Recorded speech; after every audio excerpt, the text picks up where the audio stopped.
सुरुवातीला असं झालं, की मला निलेश साबळेंनी सांगितलं, की "तुला हे करायचंय." हं. बोललो, "काय?" "बाई व्हायचंय." अरे म्हटलं, "मी कसं दिसेन? मला माहिती आहे मी कसा दिसतो. तू काय म्हणून?" "ती गंमत आहे रे भाऊ. तू कर. मी हां. सांगतो ना, कर. आपण मेकअप करू छान." अरे बोललो, "नाही, मेकअप करून पण." पण म्हटलं, "ठीक आहे, चल तुला वाटतंय ना, माझ्यात तुला दिसते." ते हं. त्या बाई ती तशी शांताबाई म्हणून ते कॅरेक्टर आलं मग. हो. आणि ते करायला लावलं मला.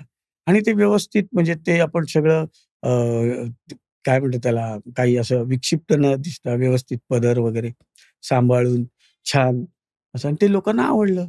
हं. त्यांनी एवढं ॲप्रिशिएट केलं, की कधी इव्हेंटला जायचो तिथे शांताबाई बोलायचे.